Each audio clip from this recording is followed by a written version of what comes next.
Video blog. Hey there, this is Tim from Twice Circled, and welcome to episode 31 of the official Megaquarium video blog. Gonna take a quick break from guest needs and facilities in this episode, and we're returning to tanks. This is something that's been rumbling on in the background for many a month, and I finally decided to take a little pass on it just before I broke up for Christmas, and it came together surprisingly quickly. Now, let's go to the tank menu. What's the big difference here? Okay, we no longer have lots of different sized tanks. We just have these two tanks, and actually these tanks are missing, but don't worry, those will be back once I've done them. So what's going on? This doesn't sound like a very good improvement, does it? I've actually taken away some tank sizes. Don't fear, those sizes are still available. Okay, so here's the thing. I've changed the tank tool to this special new tool. I'm calling it the Multisize tool, basically. And it's not just restricted to tanks, but currently tanks are the only use case I've got for it. It allows you to place down objects at variable sizes. Okay, so up until this point, apart from walls and apart from like expanding your aquarium, which you can drag out, everything else you just place down. Now, what I've got here is support for dragging out different sizes of objects you place down. So, for example, you can still just place down this tank like that, right? That's like a 2x2. But now you can also drag out from the original place position a different size tank. And I'm quite proud of the way the UI works here, in that you kind of wherever you click, wherever you hold down the left mouse button, you automatically get tank there.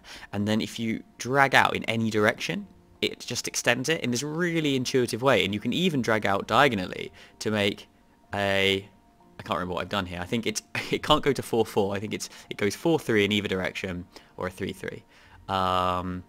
And yeah, I'm really proud of it. It's really intuitive. So, for example, if we wanted a few long tanks, we could do a couple of long tanks like this, and then maybe we wanted like a slightly bigger tank like that. And this is all with the same tool. Right? That's what's super cool about it. So you don't have to keep going back and doing like mental athletics. What do I want here? Do I want a 2x2 or a 2x3? Oh my god, what an improvement.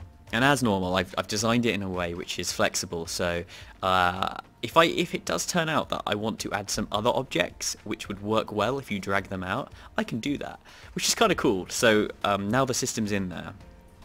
It's it's programmed once, used many times, which I'm always proud of when I'm developing a game. So let's check out this wall tank. This one was a little bit trickier to get going because it had to support rotation, but I got there in the end. So for example, say we got a little wall here, we can drag this out. We can even drag backwards if we want. The reason that's going grey is because wall tanks require there to be access at the back. Anyway, so we can drag this out like that, and then maybe we want a big one because we're going to have some like big fish in there, or like a deep one like that. And I can't remember if this is in yet, but yeah, it updates the sizes, the capacities update dynamically, which you'd expect. And then maybe one more like this. And yeah, basically I'm really proud of it, and it came together in about like 2 days plus maybe one more day like bug fixing, just before I broke up for Christmas. And let's talk a little bit about the design theory I've used for this. So this is something that people have been talking about, my artist being one of the ones who's been talking about this for months, and I've had a few people mention it on the website, like YouTube comments, that sort of thing. And people asking for a more kind of modular approach to tank design. And I think they had something in mind of kind of like you have like a tank tool, and you kind of drag out square by square, and you can kind of like attach tanks to each other and make, tanks of whatever size you want. And I get why people want this, but I had some issues with this idea, partly just from experience. I know that when you make a truly modular system like that, actually what comes with it is an awful lot of design inflexibility. It's flexible for the player, but it's inflexible in terms of the content that we can put in the game. So for example, if you want your kind of maybe you want a little corner bit, which to add to your modular tanks, you know, everything has to be the same height, it has to match together, and what it actually means is you're kind of just designing one type of tank, albeit with a load of maybe quite interesting modules, like you could have had like tunnels and all this sort of stuff.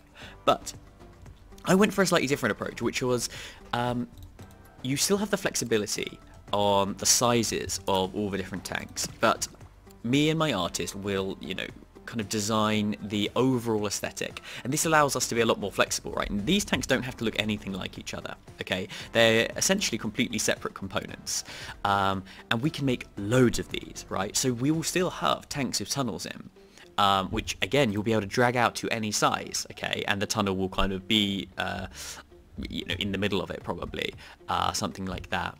And we'll have tanks with kind of curved edges, corner tanks and all observer tanks, all these different tanks, and they'll all be flexible in terms of the size.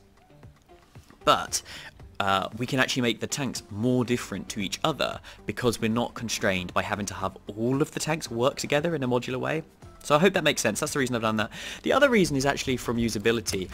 I love how pick up and play this new system is. It's like, when you first start playing, you'll just click some tanks out, and then you'll read the tutorial which says you can drag them out to different sizes, and it's just so intuitive. You'll just be like, oh, cool, you know? And at the bottom you can see that the little thing is updating, so it's telling you how much it's going to cost depending on the size. It's even actually updating you on the size as you go as well. Yeah, really, really cool. Oh, and then the final really cool thing about it is that it's not taking up nearly as much menu space. So this is really cramping my style. I was having to have a different size for every single one of these things, and it made me feel uncomfortable with putting too many different types of tank in the game. Whereas now, all of the sizes are essentially hidden under one button. That's one way of looking at it. And therefore, you know, we've got this entire menu for tanks. You know, I don't see why, you know, there couldn't be like 20 different types of tank. You know, tunnel tanks, like tanks, so these have a limit on the size, and it'll probably be a bit smaller than this. It'll probably be a limit of 3x3, I think, actually. I was just wanted to have them bigger so I could show you more dragging. And then you'll actually need to unlock a new tank type to support like a really big tank. And then we can have like double height tanks, which will either have platforms built in at the back to help the staff access them at the back, or you'll have to build the platforms yourself. I haven't decided. And these tanks will be kind of, you know, reinforced. They'll be a bit more expensive, but you'll be able to build them really big if you want to. Maybe a tank which has like a gangway over the top, and then the guests can actually look down into the tank. These ones which my partner tells me about, which is lagoon tanks, which are ones where you can kind of look right down into them just from standing. They're kind of a bit shorter than this sort of tank, and they're quite good if you've got like rays and stuff that you want to see from the top, maybe corals and that sort of thing. Anyway, so we've got so much more space, which is really cool. And you know, I'll finish this episode by just talking a little bit about the technical stuff in case anybody is interested in how this stuff works. You know what I might do is I might just open the aquarium, so we can get some nice animations. You get the guests walking in, there's literally going to be nothing. They're just going to be walking around a maze. Oh, something I've not drawn your attention to for ages, by the way, and I kept forgetting to, is I've actually got this new water animation. I don't know if you can see, it's actually all wibbly and wobbly. So if we put something like a medium rock in here, you'll be able to see that the water is actually deforming the geometry underneath it, all wibbly and wobbly, and we still have that nice kind of sparkly animation on the top, but we've also got this deforming, and you'll see from the side, just like in a real aquarium, it doesn't get deformed, it's only from the top. That's actually something I put in kind of late November or mid-November, and I just forgot to mention any vlogs. Anyway, final thing then is just to talk about this technical stuff. So the way I've done this, as you might guess, is I do use a modular system. So each one of these tanks has got its own set of modules. So for example, this tank, it's got like a corner piece, which I rotate for each of the corners. It's got like a center piece, which doesn't have any walls. And then we have obviously it's no rating. And then we have a wall piece, which again can rotate round. It gets a bit more complicated with these wall tanks because they have, these edges are the same, but this back edge is different and this front edge is different. And you need different corners on each side because they actually connect different things together. Even these two are actually mirrored, they're not rotated, so you have to have separate ones. And yeah, as we drag these out, essentially what we are doing is just adding additional kind of inside pieces, which is really cool because again, this gives me a lot of flexibility.